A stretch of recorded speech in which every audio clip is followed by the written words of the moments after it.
Oi gente, aqui é Patrícia de Luna do canal Histórias Secretas. Eu considero esse vídeo que a gente vai fazer hoje extremamente importante. Não para a vida de vocês, mas para o momento que a gente está vivendo, né? Então, da onde vem essa ideia de que o anticristo teria que ser um judeu ortodoxo? Aonde está escrito isso? Onde nasceu essa interpretação? No século I e II, a interpretação era de que o anticristo seria Roma, né? Depois passou a se interpretar Nero, Calígula, os terríveis imperadores como anticristo, né? E Nero, se eu não me engano, foi um dos dois, o Nero ou Calígula, tentou botar uma estátua dele dentro do templo e chegou a ser impedido pelos judeus que isso acontecesse, né? Agora, a gente tem um 155, Policarpo de Esmira, é um mártir do cristianismo que vai ser colocado para ser queimado, morto, queimado vivo, e as chamas não vão matá-lo, não vão consumi-lo. Eles acabam matando ele de outra forma. E ele dizia que o anticristo deveria ser interpretado como os maus ensinamentos, os ensinamentos errados. Quando você fala da lei, mas fala da lei de uma forma que é um ensinamento mau. Além disso ser muito atual, essa é uma das imagens do oponente, aquele que te confunde e te faz achar que você está dentro da lei, quando você na verdade está sendo levado a quebrar a lei. Quando eu falo a lei, eu não falo só a lei de Moisés, eu falo de lei de construção e lei do caos, né? Aquele que traz ensinamento errado seria o anticristo para Policarpo de Esmira. Mas a gente ainda não chegou em como nasceu essa ideia de que o anticristo teria que ser judeu, um judeu ortodoxo. Isso é uma interpretação.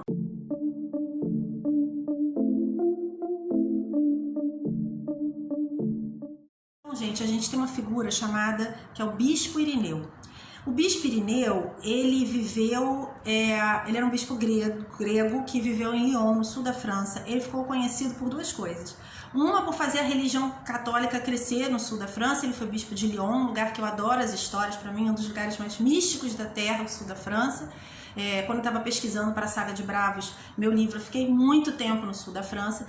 E a outra coisa que deixou ele muito famoso, ele era um teórico muito respeitado, que influenciava muitas pessoas da sua época, na Idade Média, na Baixa Idade Média, e ele escreve um livro sobre o gnosticismo, se eu não me engano, chama Valenciano, que é um gnosticismo. Ele vai remontando o gnosticismo daquela época que ele estava, que se eu não me engano é o século IV, e ele diz que esse gnosticismo do sul da França remonta à época de Simão o Mago, que está na Bíblia, que encontra Pedro, né? Esse Simão o Mago também está no meu livro. Simão o Mago não é o Simão que carrega a cruz de Cristo. Simão o Mago é aquele que vai encontrar São Pedro e vai falar para Pedro, apóstolo, assim: me ensina essa magia. Ele, se eu não me engano, ele era da Samaria e ele era um homem conhecido por fazer levitações públicas.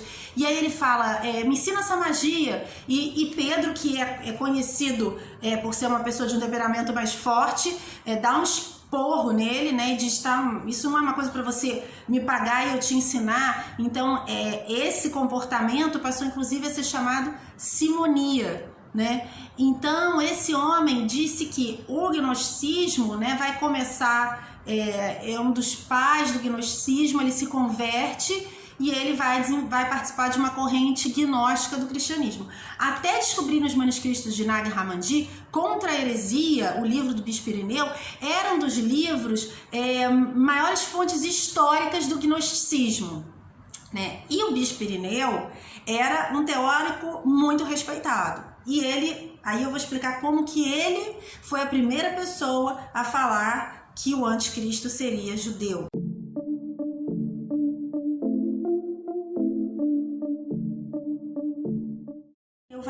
Irineu vai dizer que como a tribo de Dan não é citada em Jeremias 8,16 e em Revelações, isso significaria que eles não estão lá porque, segundo Irineu, eles não mereciam estar lá porque o anticristo viria da tribo de Dan. Vocês concordam que essa é uma interpretação bem superficial? E que apesar dele ser um grande teórico da época, ele fez uma interpretação superficial? Qual o problema dessa interpretação? Ele era um teórico muito respeitado. Outras pessoas que estudavam a Bíblia de forma profética começaram a se inspirar nisso. E aí estava plantada a semente que começou a se espalhar entre teóricos estudiosos da Bíblia. E aí o que aconteceu, gente? Isso não é muito diferente da fake news de que o Rabino Shlomo é o anticristo. Uma coisa assim que de repente viralizou entre canais cristãos. O que eu acho que não existe prova suficiente para isso, mesmo que o anticristo seja realmente judeu, né? Ninguém pode sair botando a foto de uma pessoa na internet, porque isso prejudica a vida da pessoa e isso não é nada cristão, né?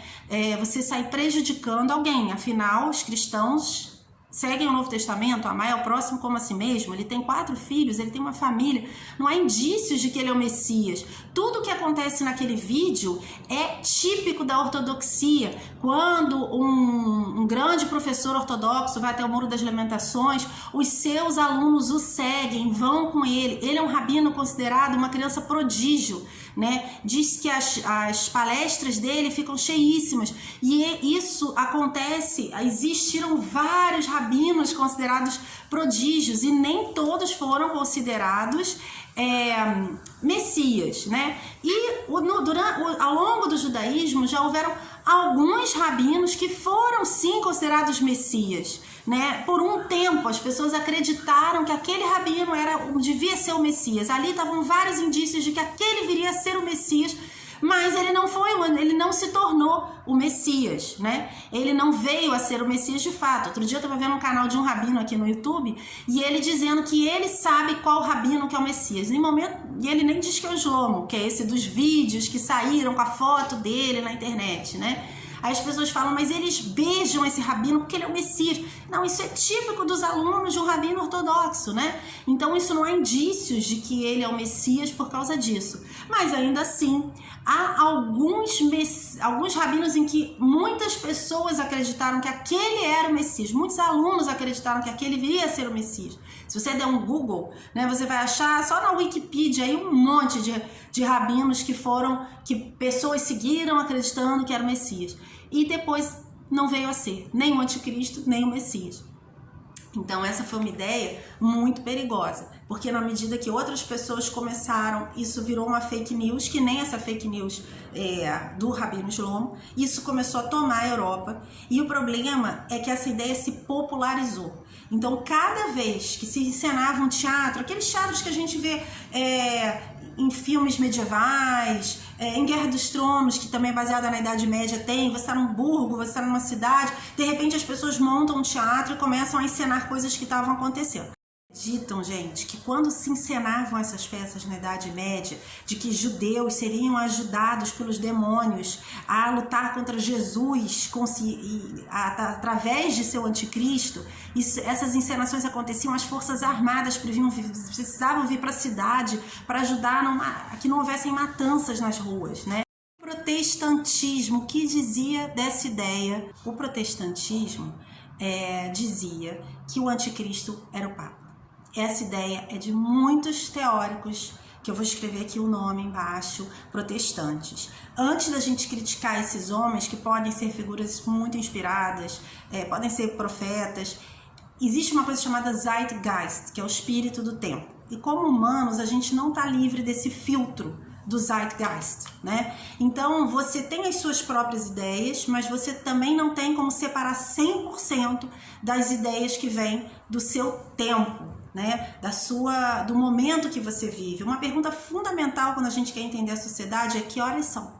Que horas são? O que estava acontecendo naquele momento, naquela sociedade, quais eram as crenças, como era a vida das pessoas, o que elas tinham que comer, elas estavam numa guerra, não estavam numa guerra, elas estavam passando fome. Que horas são? Bom, gente, vou ler aqui uma coisa para vocês, tá? Que fala sobre isso. Tá na Bíblia, depois eu vou botar aqui passagem aqui embaixo. Filhinhos, já a última hora, e como vistes que vem o anticristo, também agora muitos se têm feito anticristos, por onde conhecemos que é já a última hora.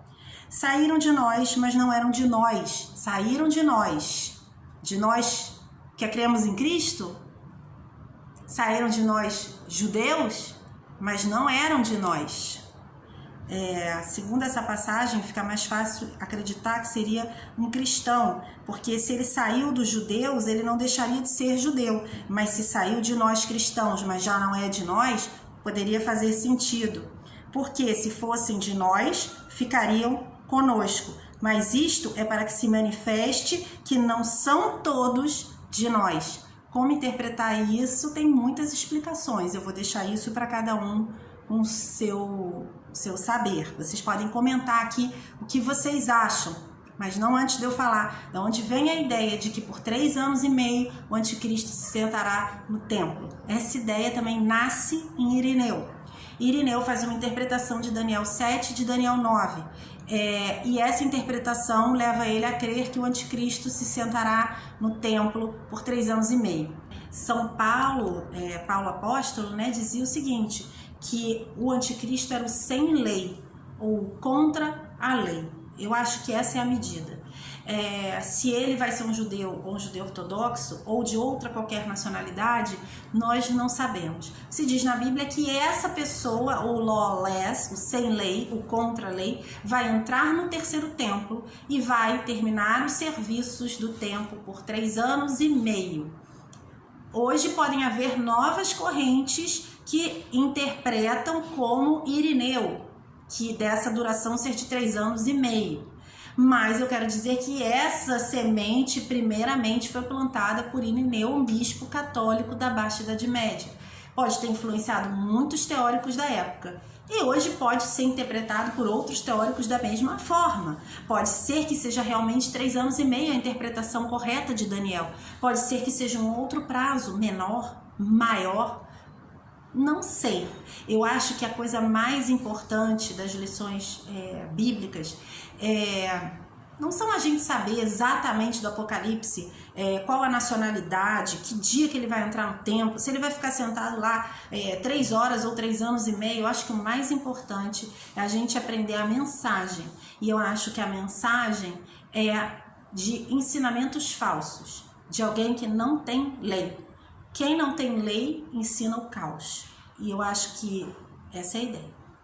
Se vocês gostam do meu conteúdo, vão lá no Linktree/Patrícia Deluna e apoiem os lançamentos dos meus livros. E fiquem ligados que vai ter o lançamento do Clube do Livro, onde a gente vai se reunir com especialistas do mundo inteiro, com tradutores, para estar falando de tanto de não ficção quanto de ficção. E a gente vai estar lançando o Clube do Livro na próxima sexta-feira e o nosso tema vai ser Vitor Manuel Adrião, falando sobre as forças secretas da civilização, que tem muito a ver com esse tema que a gente está falando aqui. Então fiquem ligados no lançamento do Clube do Livro na próxima sexta-feira. E segunda-feira a gente vai ter live com o Rabino Ventura para falar exatamente de temas ligados ao judaísmo e as raízes judaicas do Brasil.